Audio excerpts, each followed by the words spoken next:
بسم الله الرحمن الرحيم. I begin in the name of Allah, the most beneficent, the most merciful. وَالْعَصْرِ, I swear by the time. إِنَّ الْإِنسَانَ لَفِي خُسْرٍ, most surely man is in loss. إِلَّا الَّذِينَ آمَنُوا وَعَمِلُوا الصَّالِحَاتِ وَتَوَاصَوْا بِالْحَقِّ وَتَوَاصَوْا بِالصَّبْرِ, except those who believe and do good and enjoin on each other truth and enjoin on each other patience. صدق الله العلي العظيم. اللهم صل على محمد وآل محمد. بسم الله الرحمن الرحيم.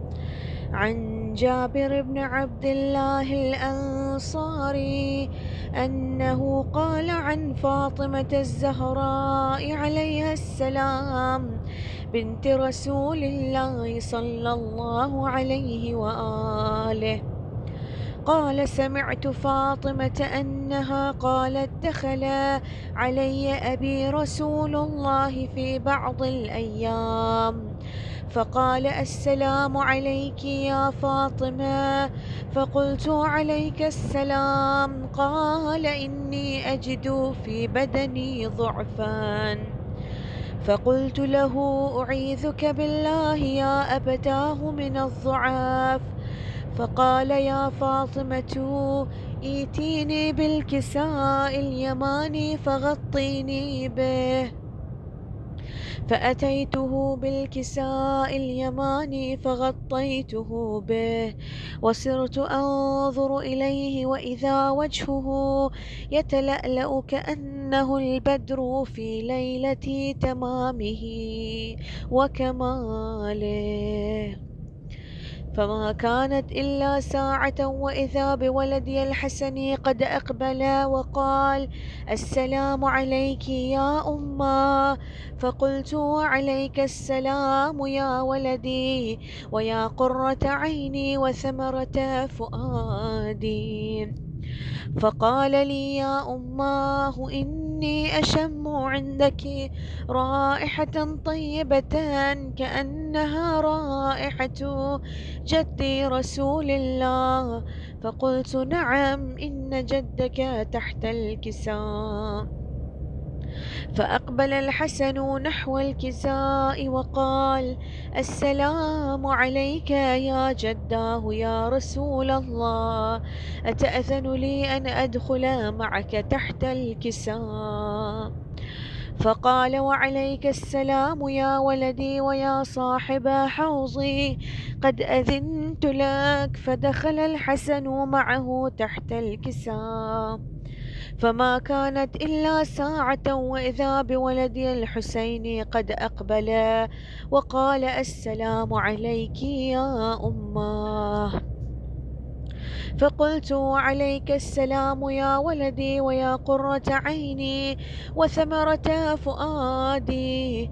فقال لي: يا أماه، إني أشم عندك رائحة طيبة كأنها رائحة جدي رسول الله صلى الله عليه وآله. فقلت: نعم، إن جدك وأخاك تحت الكساء. فدنا الحسين نحو الكساء وقال: السلام عليك يا جدا، السلام عليك يا من اختاره الله، أتأذن لي أن أكون معكما تحت الكساء؟ فقال: وعليك السلام يا ولدي ويا شافع أمتي، قد أذنت لك. فدخل الحسين معهما تحت الكساء. فأقبل عند ذلك أبو الحسن علي بن أبي طالب وقال: السلام عليك يا بنت رسول الله. فقلت وعليك السلام يا أبا الحسن ويا أمير المؤمنين. فقال يا فاطمة إني أشم عندك رائحة طيبة كأنها رائحة أخي وابن عمي رسول الله. فقلت نعم، ها هو مع ولديك تحت الكساء. فأقبل علي نحو الكساء وقال السلام عليك يا رسول الله، أتأذن لي أن أكون معكم تحت الكساء؟ قال وعليك السلام يا أخي ويا وصي وخليفتي وصاحب لوائي، قد أذنت لك. فدخل علي تحت الكساء. ثم أتيت نحو الكساء وقلت السلام عليك يا أبتاه يا رسول الله، أتأذن لي أن أكون معكم تحت الكساء؟ قال له وعليك السلام يا بنتي ويا بضعتي، قد أذنت لك. فدخلت تحت الكساء. فلما اكتملنا جميعا تحت الكساء أخذ أبي رسول الله بطرف الكساء وأومأ بيده اليمنى إلى السماء وقال اللهم إن هؤلاء أهل بيتي وخاصتي وحامتي، لحمهم لحمي ودمهم دمي، يؤلمني ما يؤلمهم ويحزنني ما يحزنهم، أنا حرب لمن حاربهم وسلم لمن سالمهم وعدو لمن عاداهم ومحب لمن أحبهم، إنهم مني وأنا منهم، فاجعل صلواتك وبركاتك ورحمتك وغفرانك ورضوانك علي وعليهم، وأذهب عنهم الرجس وطهرهم تطهيرا. اللهم صل على محمد وآل محمد وأجل فرجهم. فقال الله عز وجل يا ملائكتي ويا سكان سماواتي، إني ما خلقت سماء مبنية ولا أرضا مدحية ولا قمرا منيرا ولا شمسا مضيئا ولا فلكا يدور ولا بحرا يجري ولا فلكا يسري إلا في محبة هؤلاء الخمسة الذين هم تحت الكساء. فقال الأمين جبرائيل يا رب ومن تحت الكساء؟ فقال عز وجل هم أهل بيت النبوة ومعدن الرسالة، هم فاطمة وأبوها وبعلها وبنوها. اللهم صل على محمد وآل محمد وعجل فرجهم. فقال جبرائيل يا ربي أتأذن لي أن أهبط إلى الأرض لأكون معهم سادسا؟ فقال الله نعم قد أذنت لك. فهبط الأمين جبرائيل وقال السلام عليك يا رسول الله العلي الأعلى، يقرأك السلام ويخصك بالتحية والإكرام ويقول لك وعزتي وجلالي إني ما خلقت سماء مبنية ولا أرضا مدحية ولا قمرا منيرا ولا شمسا مضيئة ولا فلكا يدور ولا بحرا يجري ولا فلكا يسري إلا لأجلكم ومحبتكم، وقد أذن لي أن أدخل معكم، فهل تأذن لي يا رسول الله؟ فقال رسول الله وعليك السلام يا أمين وحي الله، إنه نعم قد أذنت لك. فدخل جبرائيل معنا تحت الكساء. فقال لأبي إن الله قد أوحى إليكم يقول إنما يريد الله ليذهب عنكم الرجس أهل البيت ويطهركم تطهيرا. اللهم صل على محمد وآل محمد وعجل فرجهم. فقال علي لأبي: يا رسول الله، أخبرني ما لجلوسنا هذا تحت الكساء من الفضل عند الله. فقال النبي: والذي بعثني بالحق نبيا واصطفاني بالرسالة نجيا، ما ذكر خبرنا هذا في محفل من محافل أهل الأرض وفيه جمع من شيعتنا ومحبينا إلا ونزلت عليهم الرحمة وحفت بهم الملائكة واستغفرت لهم إلى أن يتفرقوا. فقال علي: إذا والله فزنا وفاز شيعتنا ورب الكعبة. فقال النبي ثانيا: يا علي، والذي بعثني بالحق نبيا واصطفاني بالرسالة نجيا، ما ذكر خبرنا هذا في محفل من محافل أهل الأرض وفيه جمع من شيعتنا ومحبينا وفيهم مهموم إلا وفرج الله همه يا الله، ولا مغموم إلا وكشف الله غمه يا الله، ولا طالب حاجة إلا وقضى الله حاجته يا الله. فقال علي: إذا والله فزنا وسعدنا وكذلك شيعتنا فازوا وسعدوا في الدنيا والآخرة ورب الكعبة. إن الله وملائكته يصلون على النبي يا أيها الذين آمنوا صلوا عليه وسلموا تسليما. اللهم صل على محمد وآل محمد وعجل فرجهم.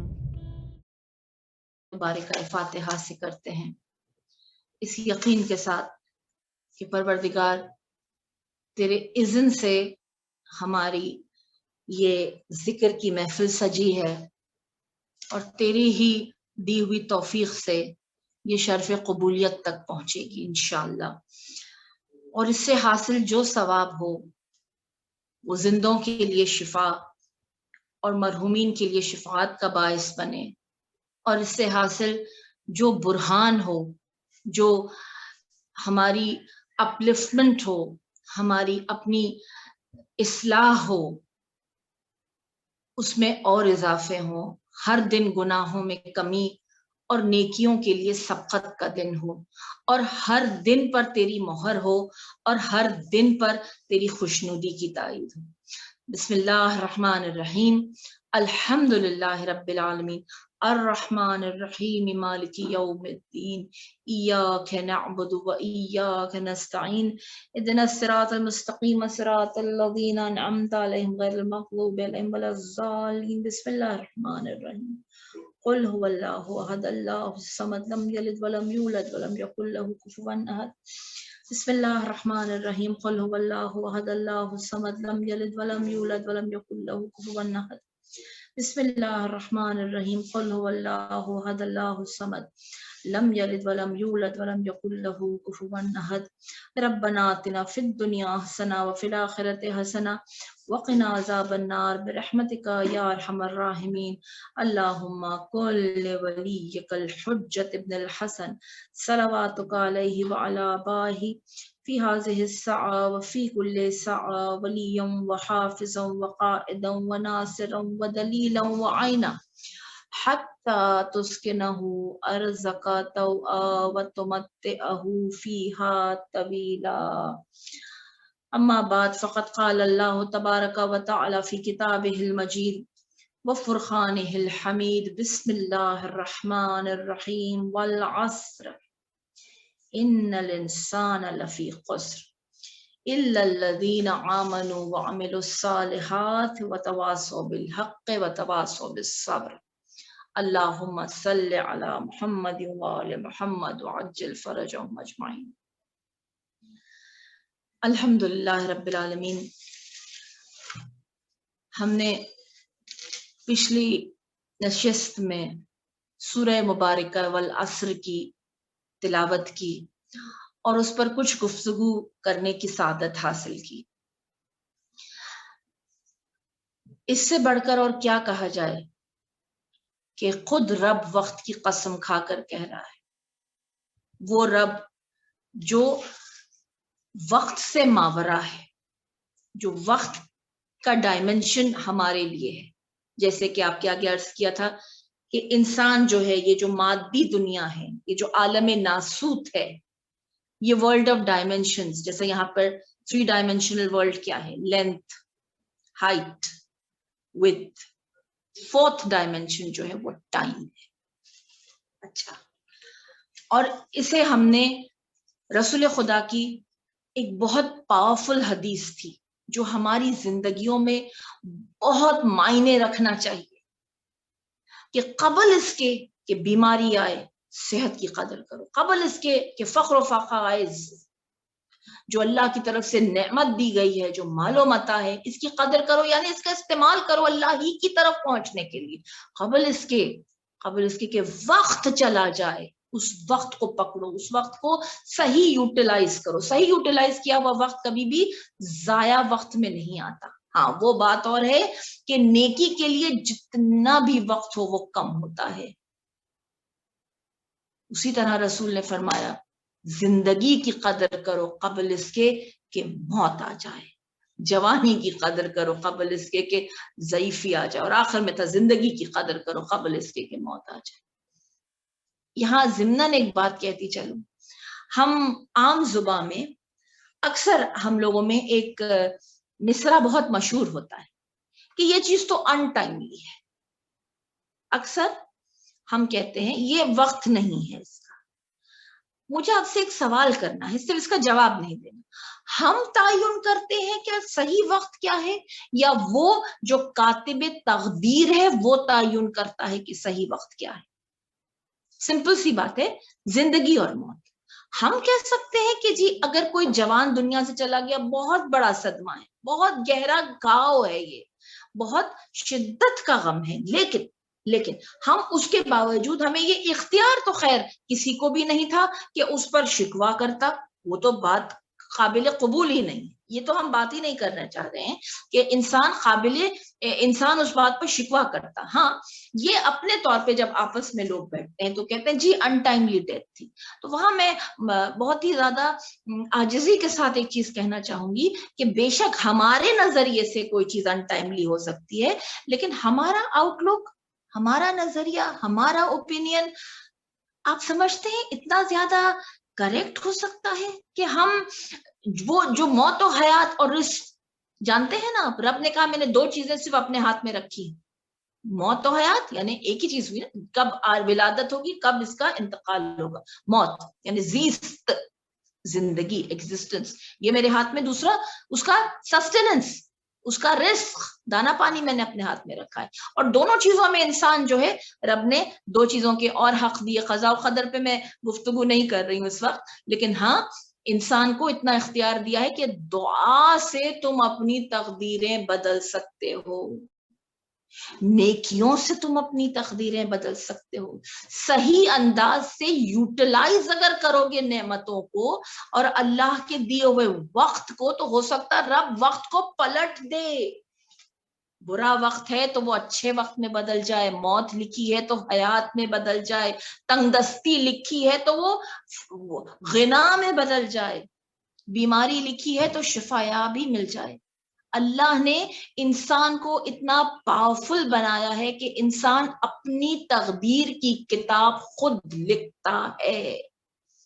اور میں یہ بات کبھی بھی نہیں کہہ سکتی، جسارت نہیں کرتی میں اس جملے کی، اگر قرآن مجھے یہ ہمت نہ دیتا، ان اللہ یغیر ما بقوم حتی یغیروا ما بانفسہم، کہ جب تک تم اپنے حالت کو نہیں بدلو گے، یعنی تم اپنی کیفیت کو نہیں بدلو گے، اپنے وقت کو نہیں بدلو گے، اپنی اصلاح نہیں کرو گے، میں تمہاری تقدیریں نہیں بدلوں گا.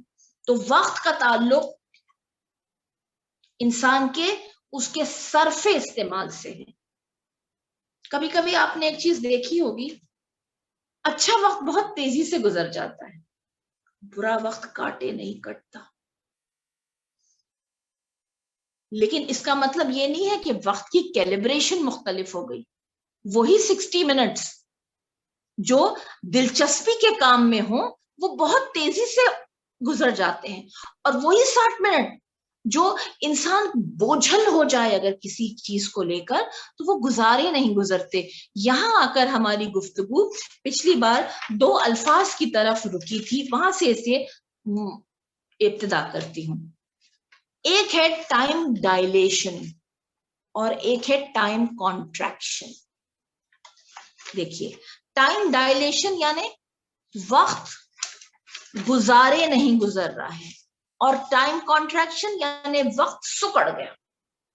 کانٹریکشن یعنی وقت تیزی سے گزر گیا. آپ کو اگر پچھلی گفتگو یاد ہے تو ہم نے ایک لفظ یوز کیا تھا بگ کرنچ, کہ ایک روز آئے گا کہ رب کی ایک آواز بلند ہوگی جسے قرآن صیحتوں واحدہ کہہ رہے, اور تمام دنیا ایک کرنچ کی طرح, جسے آج کی زبان میں کرنچ کہتے ہیں, رب نے صیحتوں واحدہ کا ایک سب کچھ سمجھ جائے گی, جھٹکے میں ہوگا, یہ احساس بھی نہیں کر پائے گا انسان کہ ارے یہ کیا ہو گیا, یہ وقت کتنی تیزی سے چلا گیا.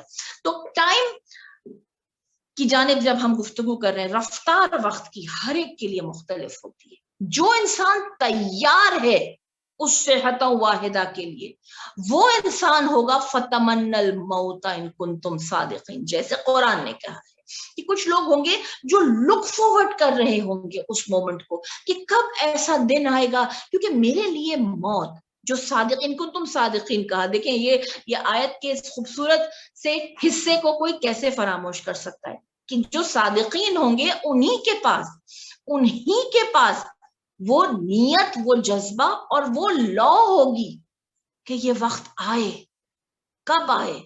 اور میں اس لیے کانفیڈنٹ ہوں اس وقت کے بارے میں کیونکہ میں تیار ہوں. مجھے پتا ہے میں نے اپنے وقت کو کہاں صرف کیا, اپنی جوانی کو کہاں صرف کیا, اپنے مال کو کہاں صرف کیا, اپنی زندگی کو کہاں صرف کیا. اور ایک ضمناً ایک بات یاد آ گئی تو کہتے چلو, رسول نے کبھی لوگوں کو 2 درہم دیے تھے, 4 درہم دیے تھے مختلف روایات میں, اور لوگوں سے حساب لیا تھا. اور جلتی, آپ کو پتا ہے عرب کی مٹی کیسی ہے جو جلا دیتی ہے پیروں کو, ننگے پیر ٹیلے پہ کھڑے ہو کر جواب دینا تھا. لوگوں کو اتنی لمبی فہرست جواب دہی کی تھی, کہاں خرچے. رسول پھر سوال کرتے, ارے یہاں کیوں خرچے, وہاں کیسے, کیا کیوں کیا. میں تو خالی اس کا خلاصہ بیان کروں گی. بہت لمبی لسٹ تھی, بہت لمبی جواب دہی تھی, اور روایت کہتی ہے کہ لوگوں کے تلووں میں چھالے پڑ گئے تھے. مولا کی جب باری آئی, کہا یا علی آپ نے کہاں صرف کیا, کہا یا رسول اللہ دن میں دیے, 2 رات میں دیے. سروں و اعلانیتوں والی آیت میں بھی یہ روایت ملتی ہے, لیکن اس روایت میں بھی مولا نے کہا یا رسول اللہ جو بھی آپ نے دیا تھا سب راہ خدا میں خرچ کر دیا. تو اب جب راہ خدا میں خرچ کر دیا, اتنا زیادہ بہترین اس کا انویسٹمنٹ ہے, اس پر کیا کوئی سوال کرے. لمحہ بھر لگا علی کو, اور علی اتر آئے, اور روایت ہمارے لیے ایک لمحہ تفکر چھوڑ گئی کہ جب ہم سے سوال ہوگا اس وقت کا کہاں صرف ہوا تھا, تو انسان کیا جواب دے سکے گا کہ ٹائم ہمارے لیے ڈائلیٹڈ تھا یا کانسنٹریٹڈ تھا, کانٹریکٹڈ تھا. ٹائم کانٹریکشن, دیکھیں اس کو اور ایک آسان سی زبان میں سمجھاؤں. جب ہم ایک ڈسٹینس کور کرتے ہیں, اگر ایک بائی روڈ ڈسٹینس کور ہوتا ہے ایک شہر سے دوسرے شہر, تو بالفرض 2 دن لگ سکتے ہیں. بائی ٹرین اگر یہ سفر طے ہو سکتا 1 دن لگے. بائی پلین اگر یہ سفر طے تو ہو سکتا ہے چند گھنٹے لگے. آپ سمجھ آ گئی میری بات. اب میں یہ مثال تو نہیں دے سکتی اگر راکٹ میں بیٹھ کے جائے تو چند منٹ میں پہنچ جائے, کیونکہ یہ چیز عام نہیں ہے, ٹھیک. لیکن میں ٹائم کانٹریکشن کی بات کر رہی ہوں. جتنی تیز آپ کی سواری ہوگی اتنا ہی کم وقت میں انسان جلدی اپنی ڈیسٹینیشن پہ پہنچے گا. یہ بالکل سمپلسٹ ترین گفتگو ہے. ہمارے لیے کہ ہمیں جتنے کام سمیٹ کر اللہ کی طرف جانا ہے، کیونکہ وہ صحت و واحدہ ایک دن آئے گا، ہم اسے انکار نہیں کر سکتے. موت نہ معلوم اس سے قبل ہماری آ جائے، ہمیں تو نہیں پتا نا ہم اس دن تک زندہ رہیں گے، نہیں نا، نہیں پتا، ہمیں تو کچھ نہیں پتا. ہماری موت جس دن آئی اس دن ہمارا حساب کتاب ختم. حساب کتاب ختم ان دا سینس ہمارا عمل صالح کرنے کا دربار سمیٹ دیا جائے گا. اب تو صرف سوال ہی سوال ہوں گے، جواب دینے کے لیے تیار ہیں کیا ہم؟ کیونکہ عمل کا دربار ختم.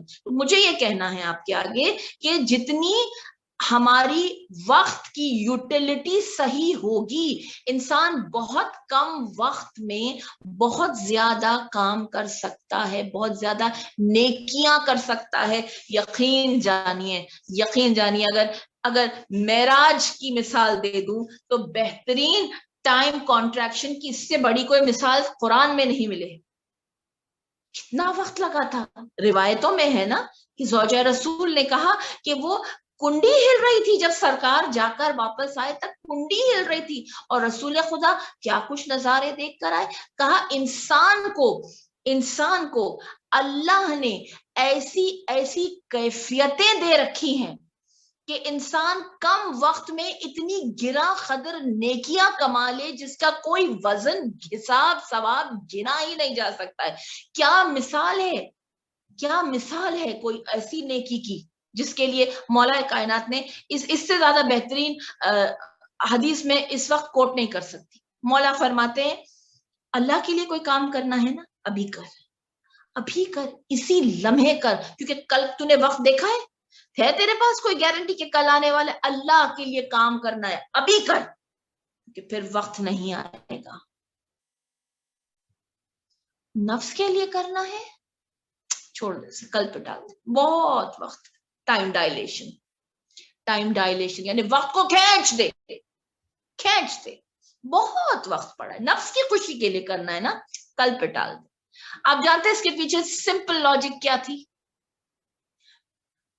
اللہ کے لیے کرنا ہے نا، جب جوش، جذبہ، ایڈریلن، جب سب کچھ اختیار میں ہے، نیکی کے فرشتے لکھ چکے ہیں تیری نیکی صرف تیرے انٹینشنز پہ، سبحان اللہ، کر لے، کر گزر. کہیں ایسا نہ ہو تو ڈسٹریکٹڈ ہو جائے، کہیں ایسا نہ ہو خطوات شیطان لیکیج آف اٹینشن نہ کر دے، کہیں ایسا نہ ہو کہیں پر کوئی تجھے آ کر متوجہ کرے اپنی طرف اور رب کی طرف سے کھینچ لے، اس سے فوراً کر. اور نفس کے لیے کرنا ہے کل پہ ٹال، تاکہ آہستہ آہستہ ٹلتے ٹلتے ڈیلے ہوتے ہوتے خواہش نفسانی دم توڑ دے.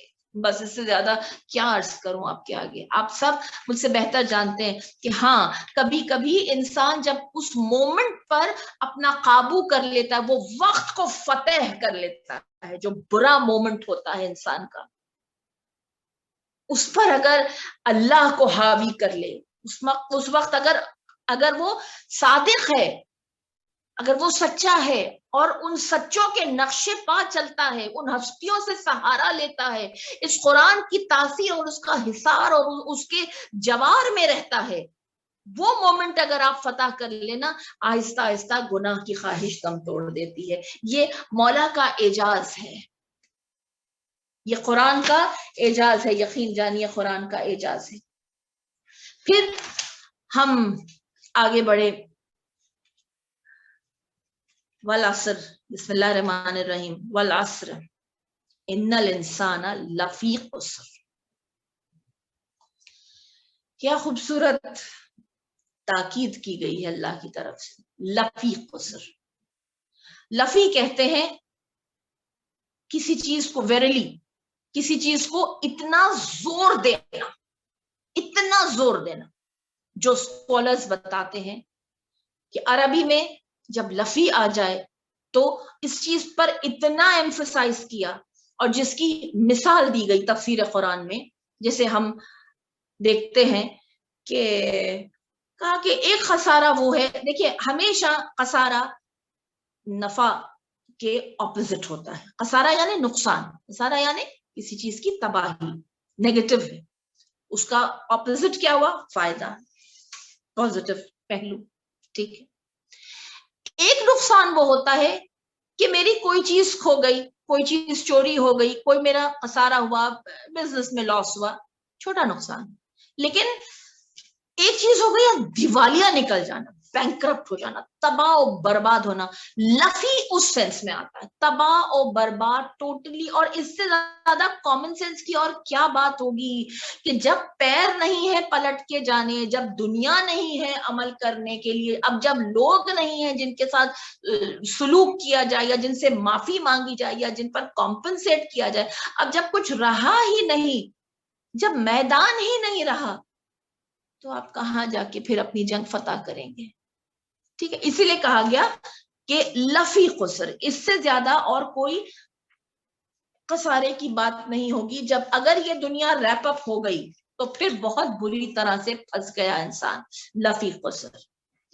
ٹھیک ہے, خسارہ یہ ہے کہ آیا ہوں میں پروردگار, لیکن میرے ساتھ کوئی شافی نہیں ہے, نہ نماز ہے شفاعت کے لیے اور نہ اعمال ہے شفاعت کے لیے, بلکہ الٹا لوگوں کے ڈیوز میرے کاندھے پر ہے, جس پر ہم نے ایک ہلکی سی گفتگو کی تھی مرصاد کے وقت, جب پلے سرات کے اوپر رد مظالم دینے ہوں گے. اللہ اکبر, وہ کیا کیفیت ہوگی انسان کی جب وہ اپنی نیکیوں میں سے, جسے نیگیٹو مارکنگ کہا جاتا ہے, وہ دینا پڑے گی. وہ کیسی کیفیت ہوگی؟ اس کیفیت سے انسان کو بچنے کے لیے رب کہہ رہا ہے اس وقت کا استعمال کرو صحیح سے. جب یہ وقت تھا, یقین کریے, جب انسان جب ناقدری کرتا ہے نا کسی چیز کی,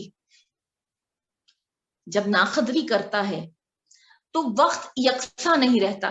یہ بات تو ہے طے کہ وقت یکساں نہیں رہتا. ایک جملہ ضمناً ایسی بائی دا وے کہتی ہوئی آگے بڑھ جاؤ.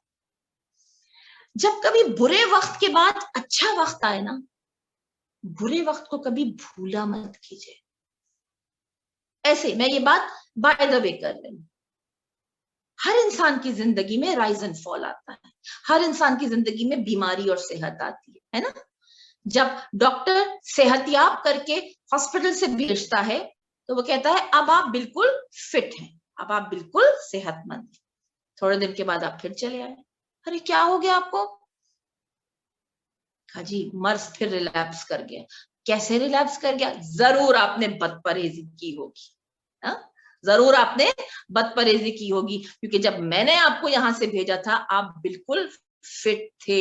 بس یہی وہ جملے ہیں جہاں تک آپ کو لانا تھا کہ رب بھی یہ کہتا ہے میں نے تو تمہیں پیدا کیا تھا احسن التقویم پہ, وَلَقَدْ خَلَقْنَا الْإِنسَانَ فِي أَحْسَنِ التَّقْوِيمِ, میں نے تو تمہیں بہترین شکل و صورت, بہترین نظام, بہترین صلاحیتیں, تمہارے پاس اتنا وقت تھا.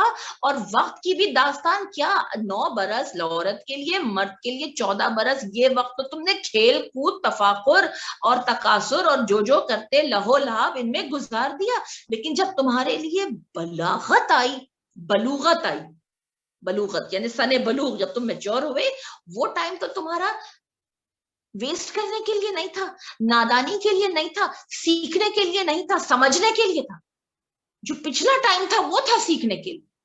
یعنی اس لیے کہا نماز کی عادت بچپن سے ڈالو. 14 برس کی عمر میں لڑکوں کو, 9 برس کی عمر میں لڑکیوں کو نماز سکھاتے نہیں ہیں, انہیں نماز کی پھر اب تاکید ہے, ان پر واجب ہے. سیکھنے کا وقت اس سے پہلے ہے.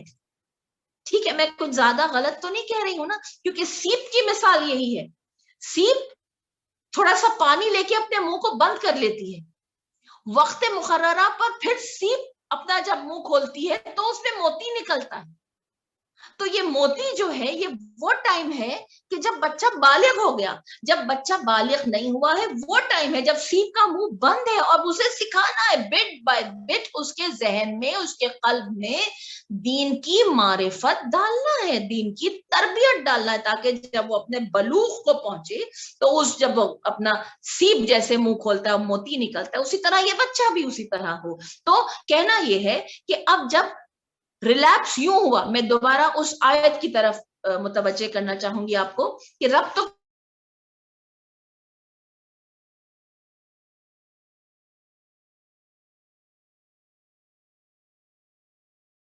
سافرین جہنم کے طبقے کو کہتے ہیں.